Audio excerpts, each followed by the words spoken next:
Hello, everyone. Thank you again for listening to the podcast. I have some great news to share with you.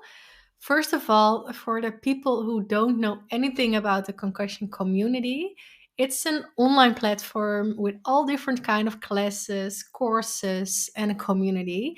And in the past, Julie Kuch, she hosted classes. She is one of the best TBI coaches.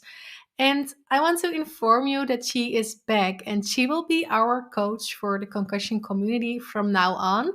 And we planned new live coaching sessions on a regular basis. And I thought to give you an idea of her classes, it would be great to show you just one of her classes in this podcast. The only thing you need to do is just listen and learn. And yeah, that's it. So here she is. Do it, you guys. Welcome to the best class ever. It's going to be so great. Let me do a couple things here. How to deal with your concussion and how to talk about it with other people. This is really, really important. I'm going to teach you a couple of things that are going to change your life for the better. And a couple of things I want you guys to keep in mind here. Okay, so before I have some hard things to tell you. And before I do that, what I want to offer you is that right now, while you are recovering from a brain injury, while you have a brain injury, while you are not feeling quite like your past self, I want you to give yourself a big break. Give yourself some compassion, some love, right? We can take everything down a couple notches. We don't have to take everything so seriously because we're just not feeling super great. Okay. For example, I have a group of friends here. There's 8 of us, and one of them is pregnant, and she got very upset about a discussion topic that we had brought up. And she got mad and was very emotional and showed up in a way where she was just very passionate about what she believed, but it also was kind of a lot, and so now a couple days later, she's like, gosh, I really let my emotions get the best of me. Now that she can see, she's pregnant, she's got extra hormones going through her body. She's a little bit more intense than normal. That there's, things seem to be a bigger deal than they might have been had she not been pregnant. And that's no different than having a brain injury. Things seem bigger. They seem like a bigger deal. It's harder to figure things out. We're much more in our fight or flight mode. We're much more emotional people. So that's why I want you to give yourself a break. Just maybe sometimes the things you think aren't rational. Maybe give them a couple of days. Okay. Also some mind management, right? We've talked a lot about the difference between a thought and a fact. Okay. What you're thinking, is it true? Right? And then can you be sure that it's true? You want to really test it with those 2 questions, because what you're thinking, your brain wants you to think it's a fact, but it possibly isn't. Okay. Facts are the weather. Okay. The color of my eyes. Okay. Your physical address. So facts are facts. They're the math of your story. They're the boring part. Sometimes what happens is our brain starts to make up stories so that our brains can be right about certain things. Let me get the Q&A open. There we go. Does that make sense? So it may or may not be true what your brain has to offer you.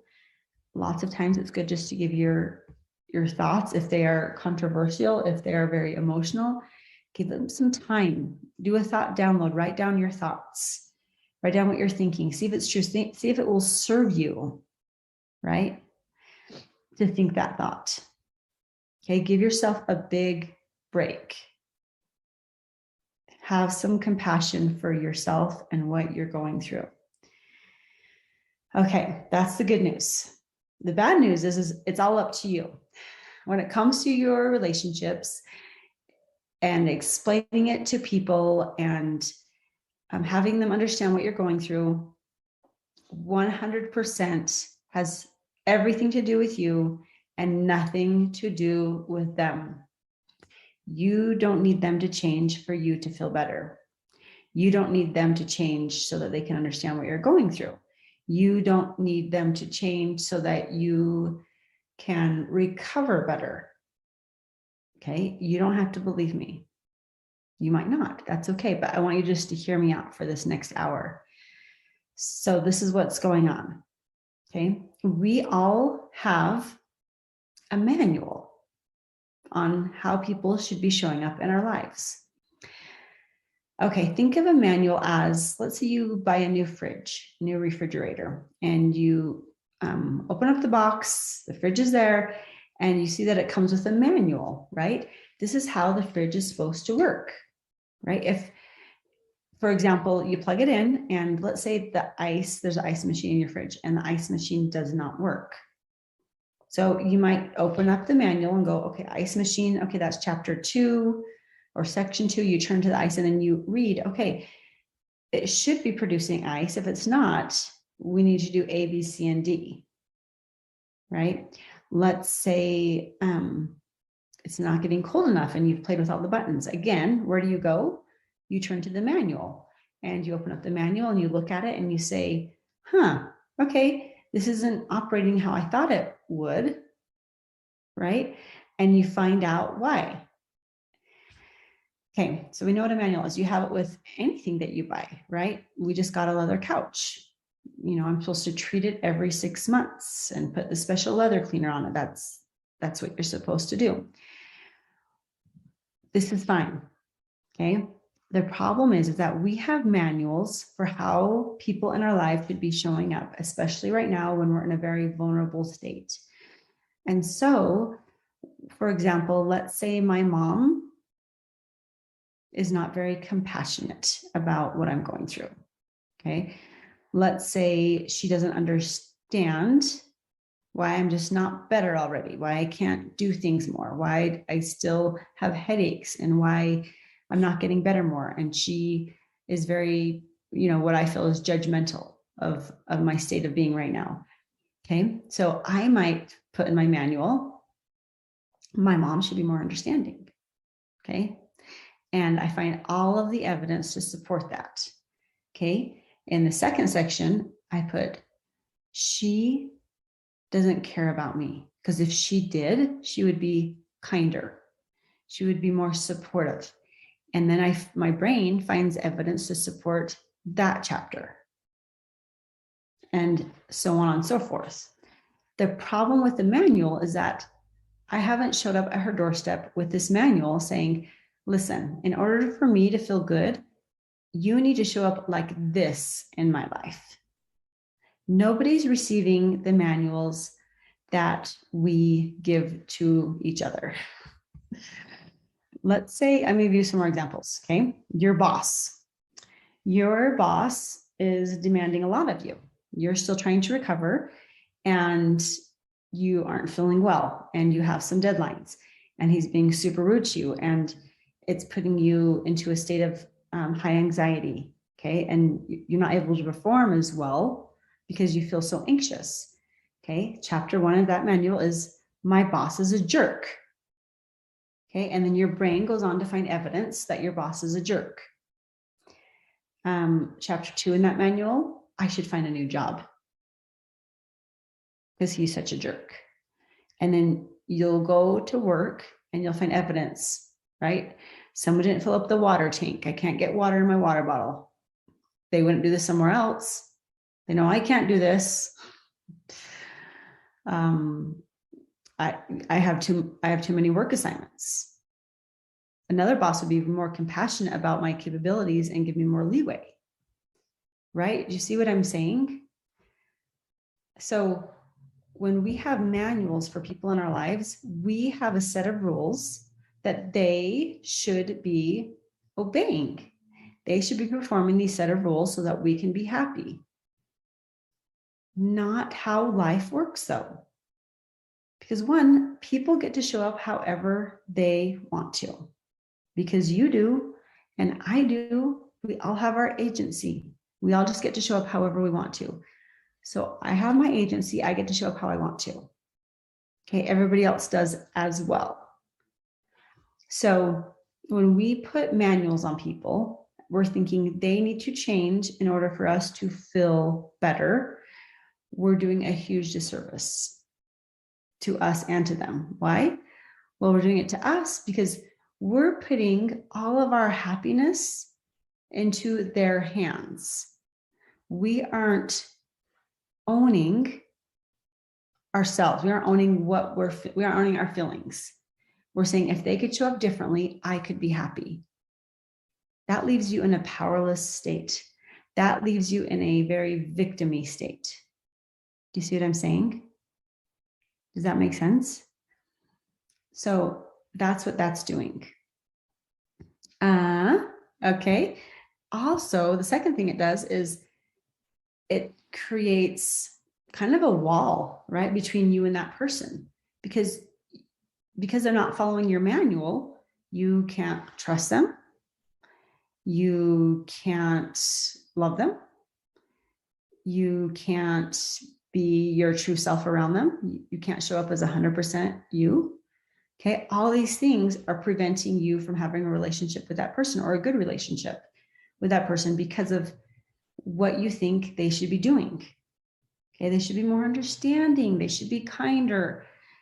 They should ask me how I'm doing. They should not ask me how I'm doing.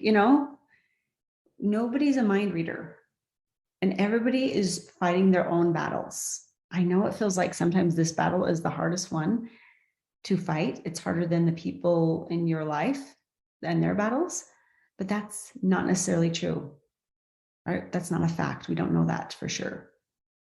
So when we think about what's going on and the problems going on, right, with relationships and with people understanding our concussion and our recovery, the problem is, you guys, is that they may not understand that you have a manual for them.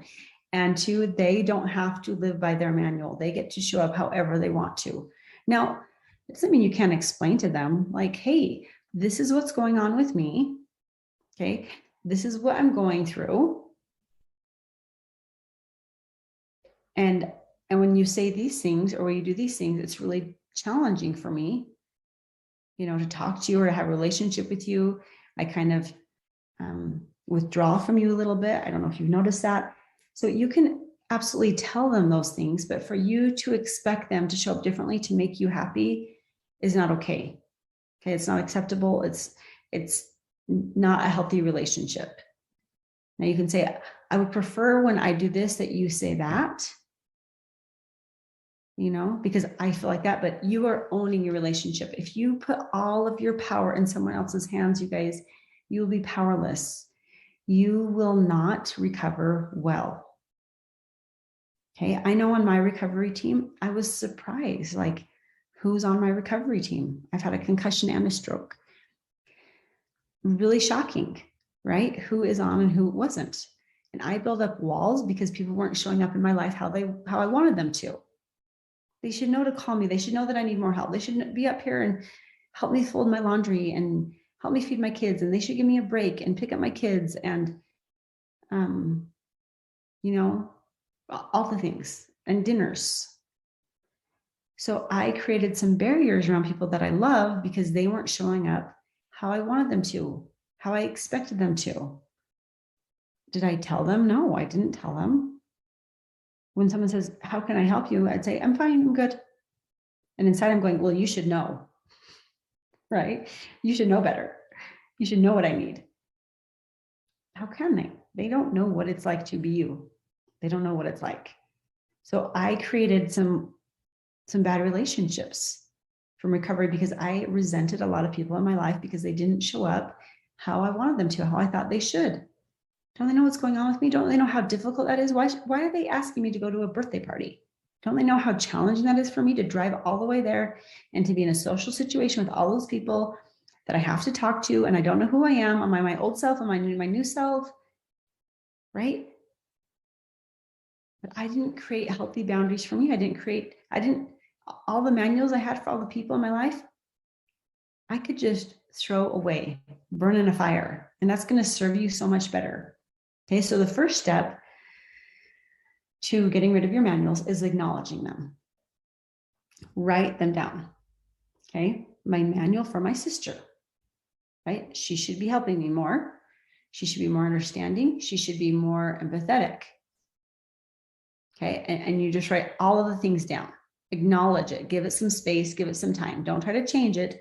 Just write everything down that's in your manual, or talk it out if you want to, right? But you want to just get it out into the universe. So talk it out. Realize what's going on. Okay, don't try to change her. Don't try to change anything. Just get it out there in the open. That's the most important thing you can do, is realizing that you have a manual and what's in your manual for your people. And honestly, just like that, that's all people need to change their manual, is to just realize what's going on. Okay. And that's what people need to take ownership, because the third step is you start taking ownership of your life, of your happiness, of your joy, and joy threshold in your life. So they cannot make you happy. Okay. Only you can. If someone says, how can I help you? Say, do you know what? I could really use a break. Can you take the kids on Saturday for me so I can just sleep and rest? Yeah, that'd be great. You know, or they'd say, no, I can't do that. Okay, that's fine. Could you go to the grocery store for me? I'll send you some money. Could you pick up some? That feels like a lot right now to me. Could you pick up some groceries? Sure, I can do that. Great. Right? So I'm not upset or angry that they can't help me in the way that I want them to. I'm adapting. I'm trying to figure these things out. Okay, remember through this, you guys, give yourself a break. Okay.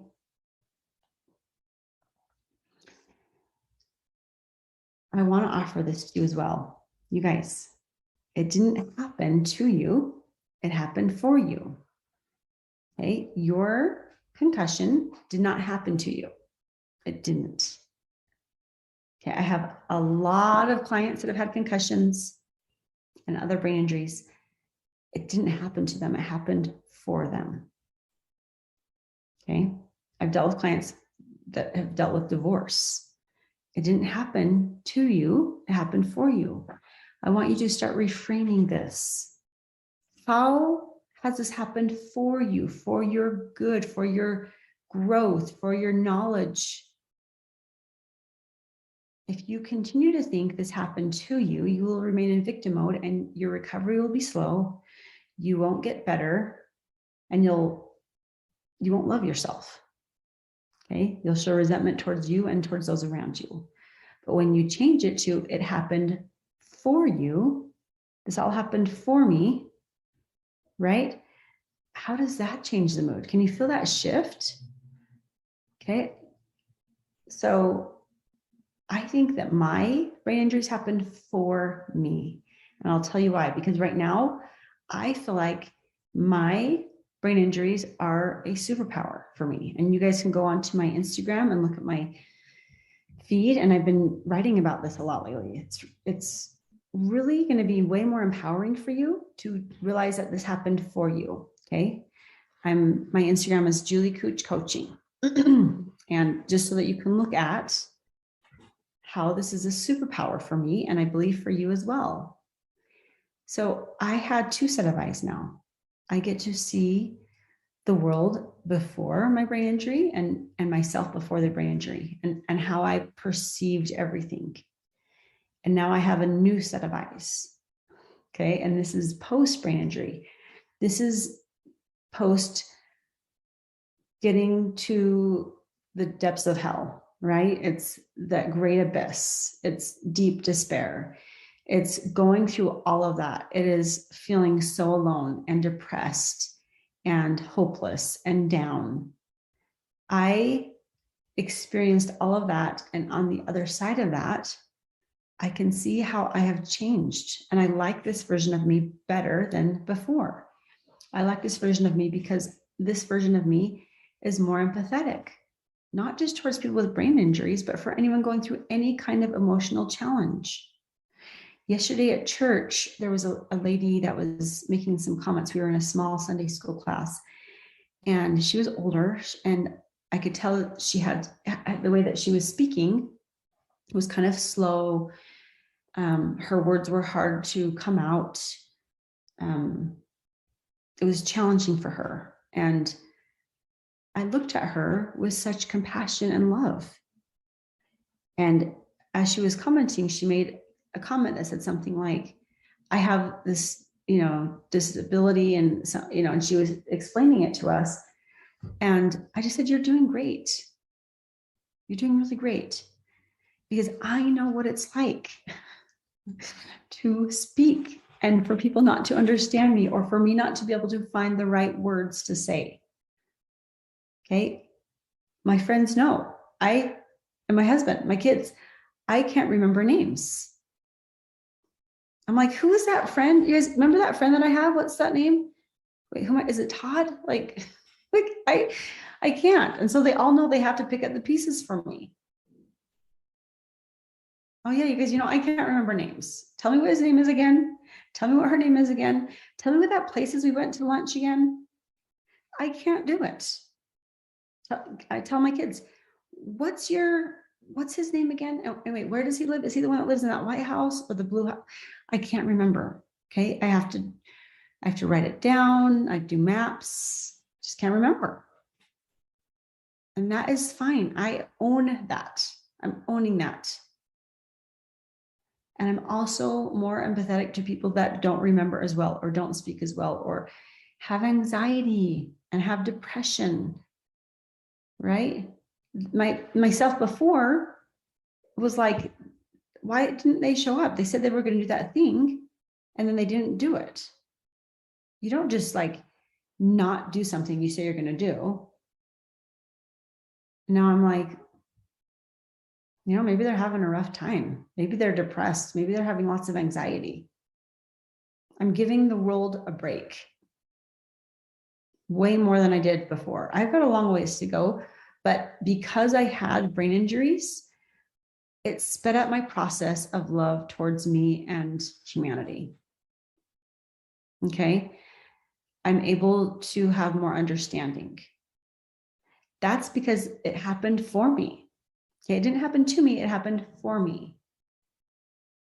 So I'm able to create a life and a world that I love because it happened for me. I'm grateful for my brain injuries. I really am. I'm super grateful for them. Do I still have hard things with them? Yes. Will I always? Absolutely. Does that mean I can't be grateful for them? No. I'm always going to be grateful for them because they have taught me so much in this life. And I like this version of me better than the one I had before. So I feel like I am better than before. Even though I can't remember names, even though I make a fool of myself all the time. It's fine. It's fine. Everybody's going through something anyways. This happens to be one of my things. And this happens to be one of your things. Okay. Another thing I want to teach you guys is called emotional childhood. I have 5 kids. They're so darling, so adorable. Let's make sure there's no questions going on here. Looks like we're good. Okay.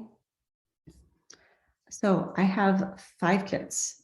Now, if I go and tell my 7-year-old daughter, Ava, and say, Ava, I'm really, really mad at you.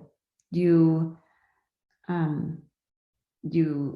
hit your brother really hard, and I wouldn't do this, and you're a bad person. You're really bad. You're just mean. How would she take that? Okay, she's 7.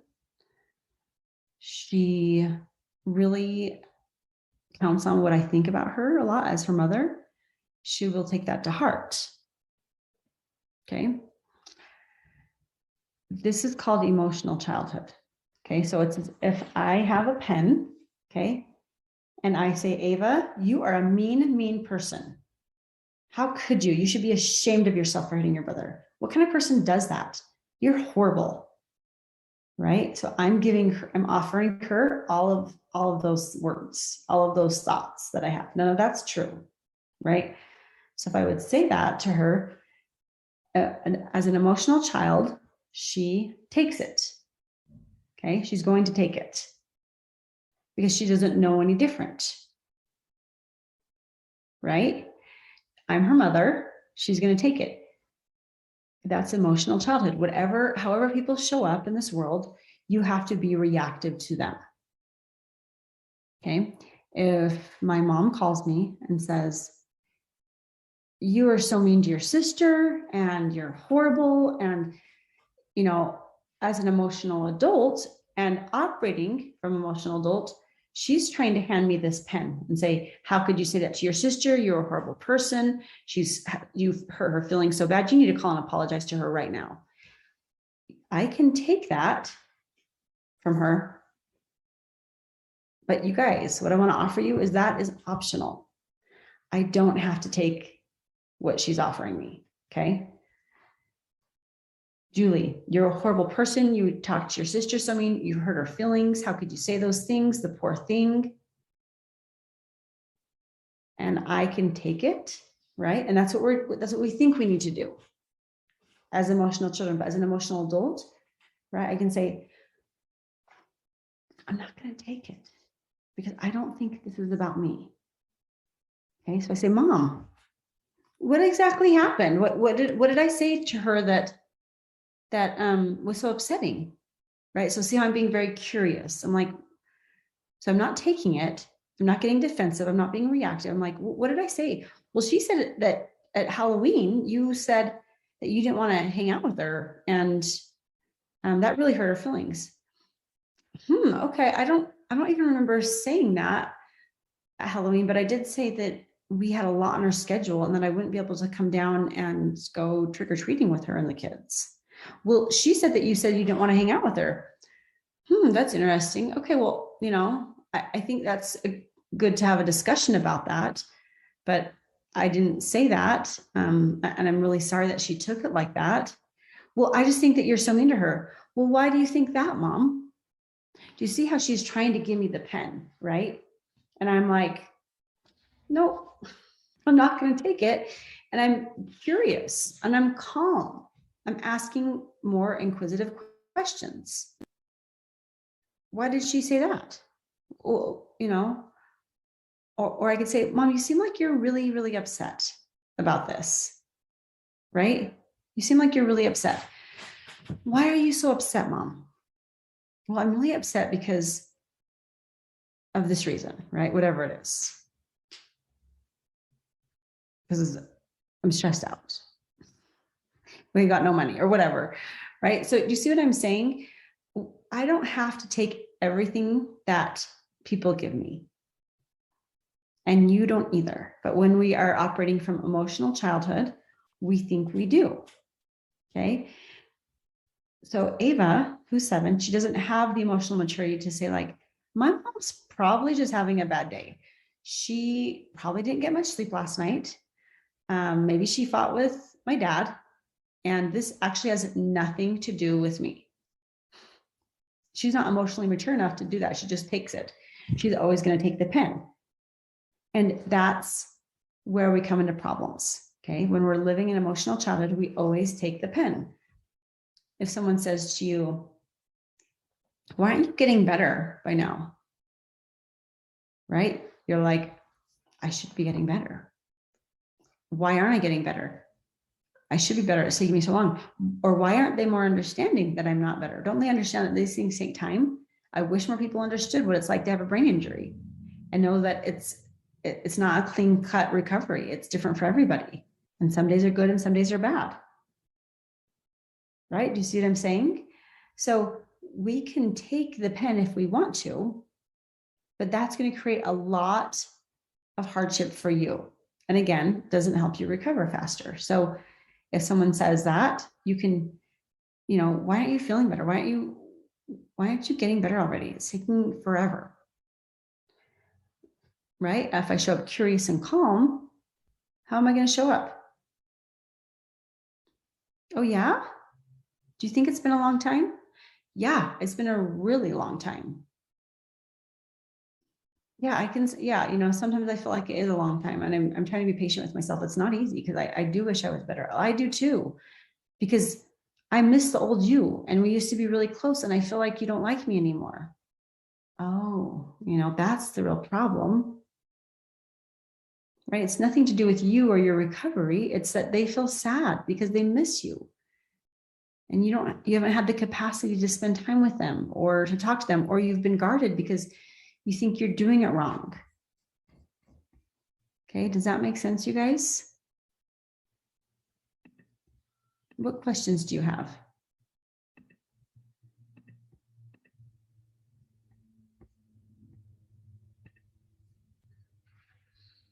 Okay, I want you to think about that for a minute. I want you to offer you guys the 8 C's. Okay, so when someone wants you to engage with them and you are choosing not to operate from emotional childhood anymore, here's 8 C's that we're going to help you to do that. Okay. 1, you stay calm. Okay. You stay calm. You don't get reactive.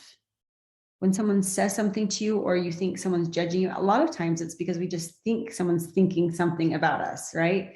And that may or may not be true. So we remain calm. Okay. When you remain calm, you're able to activate the part of your brain that solves problems and finds solutions and can think clearly. When we get really upset and bothered and defensive, we can't access the part of our brain that finds solutions to our problems. Okay, so the first C is calm. You stay calm. Second C is curious. All right, did you hear all those questions that I asked? Right, so if I were to say those mean words to my daughter Ava, she would probably just cry. She'd be so sad. Okay, she couldn't do that. And that's how we operate a lot of times, where we're operating from emotional childhood. We take the pen every single time. Okay, these 8 C's are going to help you to not take the pen. If you're really curious, you might ask questions. You seem really upset about this. You seem really frustrated with me. Why are you so frustrated? Right? I wonder why she's asking me it like this. It seems like there's something else going on that's really upsetting you. Right? Or, yeah, I would probably be upset about this as well if I were you. I can see why, So you want to be just very curious about this. You also want to be very clear. Okay, that's our third C. You want to be very clear. So you want to be very calm, curious, right? Curious, you can find answers to questions. That's how people solve things, is when they're very curious. Okay, you can solve these problems. You want to also be very clear. Okay, so what I'm understanding is that you're upset because I didn't file that report. No, I'm not upset because of that. I'm just upset because I feel like I have so much work to do and you're not helping me as much as you used to. Okay, so you're upset because I'm not helping you as much as you. Yeah, that's why I'm upset. Okay. I can see why you're upset about that. And you have been carrying a lot of the burden for us, right? You see what I'm saying? You're being very clear. You're clearing things up. Okay, you're getting all of the emotions out of it and just seeing what the facts are and realizing what's going on. Okay, the fourth C is to be compassionate. Okay, compassionate. So it's calm, curious, clear, and compassionate. Yeah, you seem really upset about this. I am upset. Well, what can I do to help you? Maybe if you would just call me every once in a while. Okay, yeah, I see what you're saying. I haven't been calling because I just haven't been feeling well. So you'd feel better if I was maybe just calling you every once in a while. Yeah, or if you just picked up my phone call when I called you, right? Like, you see what I'm saying? You're showing lots of compassion for them. As you're going through your journey, they're also going through their journey. So it's both ways. Okay. Confident. Okay. That's our fifth C, is being confident. Now, it's sometimes hard to be confident when you don't feel like yourself, when you don't know who you are, when you don't know what's going on. Okay. So confidence. I want you guys to know that you have your own backs. So if you are going to show up at a restaurant with a friend at 12 noon on Tuesday,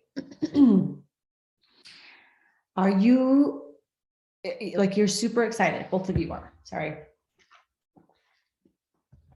Got a little tickle. So you both are so excited, right? It's a friend. You can't wait to see her. And you're messaging each other back and forth. Yep, Tuesday noon. I can't wait to see you. Yeah, I'm so excited. I can't wait to catch up. Let's say Tuesday arrives at noon. Your friend shows up and you decide just not to come. Not only that, you decide not to message her and tell her why.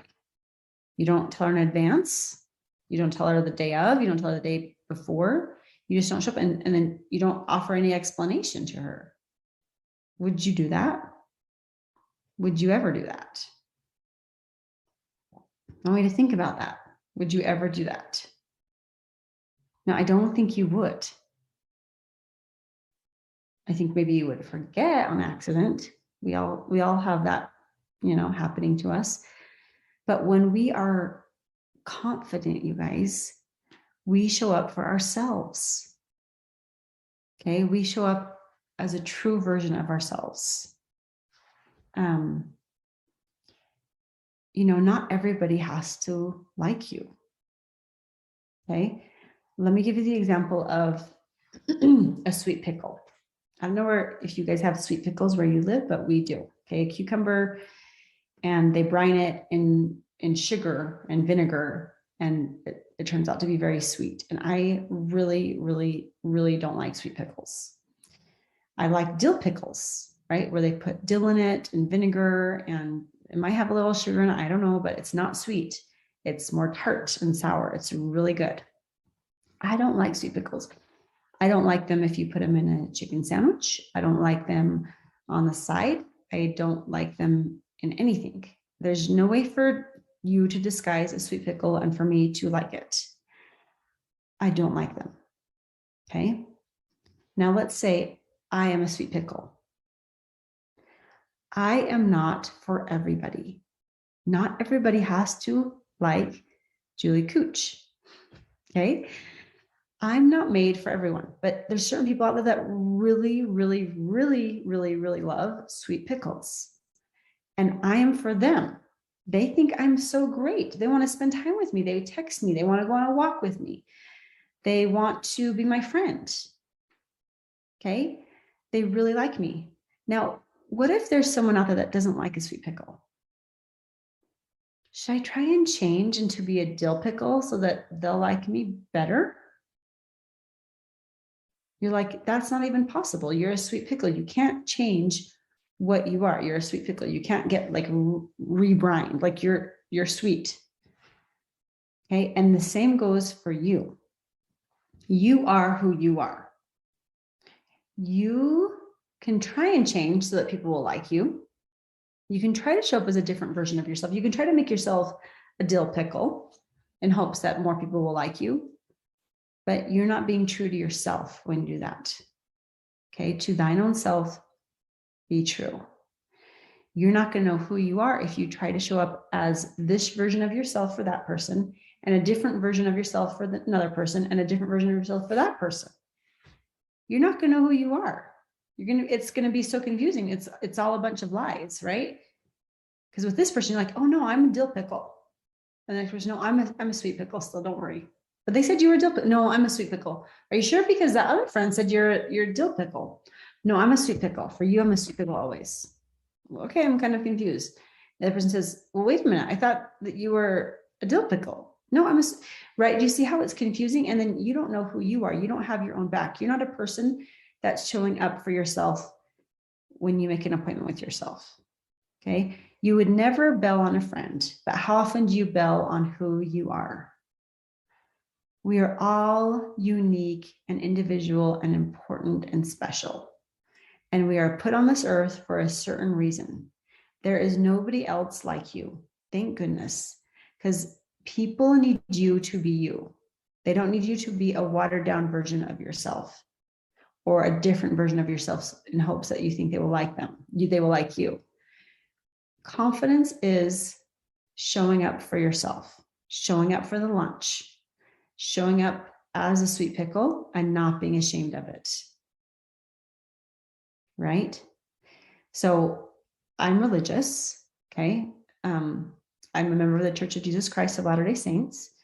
And I went to a yoga retreat a couple of weeks ago, and there were several people there that had left my religious belief. They left the church, and they were talking about the church and things they didn't like about it. And I didn't try to change their mind or persuade them differently, right? I just, everybody can think what they want. I let them show up as themselves. But I have to be true to myself at the same time and my beliefs. So not trying to change them, I just raised my hand and said, is there anybody else here that's an active member of the church? Because that's who I am. I wanted to testify and say, this is who I am. And nobody else in the room has to be me or agree with me or like who I am. I know they didn't like, some of my beliefs, and I am okay with that. I am still going to be true to me because I love me. I love what I believe. It's so great. I'm so happy about it. They don't. That's fine. They're a dill pickle and I'm a sweet pickle. I can love them for being dill pickles. I totally can. They don't have to love me for being a sweet pickle, but I am a sweet pickle. I am not changing, and I'm not cowering, and I'm not showing up as a watered version of myself because other people don't agree with me. I'm still going to be me because I love me. And that's not fair to me. That waters down my personality. That makes me have less integrity for myself. Okay. Be confident. Be confident, you guys. You are amazing and special, and you are the only you. And there's a reason for that. Some people can take you and some people can leave you. It's fine. You're not made for everybody in this world. Can you imagine? You be you unapologetically. Have your own back. To thine own self be true. Okay. Next one, creative. Okay. So we went calm, curious, clear, compassionate, confident, and creative. How can you make this fun? Right? How can we be fun with this? Okay. I always think, like with any project, how can this be fun? Okay. Like if I'm doing laundry, how can this be fun? I try to be creative. Am I going to listen to a podcast? Right? Am I going to talk to a friend? Am I going to talk to my mom? Let's be creative. Now, when this comes to relationships, how can we be creative? When it comes to being an emotional adult, how can we be creative? Okay. Well, for example, I have a sister and she doesn't really want to chit chat, but she likes to go hiking. She likes to do stuff. And so sometimes I'm creative in order to have a relationship with her. I know it's kind of got to be like a hike, which I like too. So I'm going to be creative and be like, okay, let's meet for a hike. That should be fun. Let's meet for skiing. That could be fun. I sometimes just want to chit chat. I just want to be able to call someone and talk for an hour. She's not like that. So I've got to be creative. I don't always want to go on a hike, but sometimes I do. And then I can be creative. In all of your relationships, find a way to make it fun. Find a way to be creative with it. Okay, work around it. Work around the challenges of it and use your brain to be super creative about it. Okay. The next one, courageous. How can you be courageous? That example I just told you when I raised my hand and said, I'm an active member of this church, right? Be courageous, have your own back, believe in yourself. I know it's hard. I don't consider myself someone that's really courageous, but it's easier to be courageous when you know who you are, when you know what you're going through, right? If you are someone right now that is recovering and that you're on some medications and that you are challenged in certain ways or another, and you have your own back, it's easy to be courageous. You know, when your boss says, hey, can you get that report to me today? Listen, I really want to. I've worked really hard on it, but my headache is killing me. And I'm so sorry. I wish I could. I can't. I can take it home tonight and see if I can work on it. But I would say, like, by the end of day tomorrow, I can have it too. I wish it could be differently, but I'm really not feeling good. And I'm totally doing my best. Like, I'm really doing my best. Do you see how that's like very assertive? It's kind. You're showing up for yourself. You're not being too aggressive. You're not like yelling at him or talking bad about it behind his back. You're not being passive and being like, oh, I'm such a horrible person, I can't get it done. You're just being assertive and going, I really wish I could. I'm just not feeling well. This headache is killing me. I'm going to go home and rest for a couple hours. I'm going to try to work on it more tonight. Right? Worst case scenario, by end of day tomorrow, I'll have it to you. I wish I could do better, but I'm honestly doing my absolute best. Right? He can take it however he wants, right? But you get to show up as confident, a confident version of yourself, a courageous version of yourself. And the last C is connected. Okay, being connected. When I'm feeling connected with myself, right? I am doing meditation. I'm spending time in nature. I am connected with who I am. There's been times in my life, and I'm sure in yours, when you feel disconnected to who you are. Okay, be connected with your true self. Okay, you can access your true self. Even if you're not feeling really great right now, you can still access that and be connected with your true self. Okay, so be connected with you. Know who you are. Okay. I want you guys to just, I'm going to leave you just with this one question. I want you to consider, what do you really, really, really, really, really, really want? What is your secret wants, your secret desire? What do you really, really want? Something that maybe you've never told anybody. What do you really want? Okay, that's where the magic is. That's where the magic is. I want you to put energy towards that. If it's better relationships, if it's peace, if it is to feel better, put your energy towards that in a loving way. Okay, acceptance of oneself, being connected with oneself, that is going to help you to recover.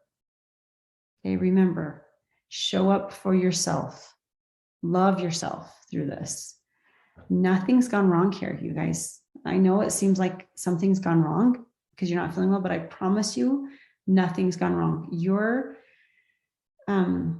concussion is a superpower. I promise you that that's an option for you to think that. Okay, have a great one, guys. Bye. Thank you for listening to my podcast. I really hope this was helpful for you. If it was, I would love it if you share it on Instagram, in a story or in a post, and tag the Concussion Community in it. I just love to see who's listening. And one last thing, are you listening on Spotify or on Apple Podcasts? Would you maybe do one small thing in return? Leave a short review? The more reviews this podcast will get, the easier it is for other people to find this podcast and to feel less alone and lost in their journey. Thank you so much, and I hope to see you next time.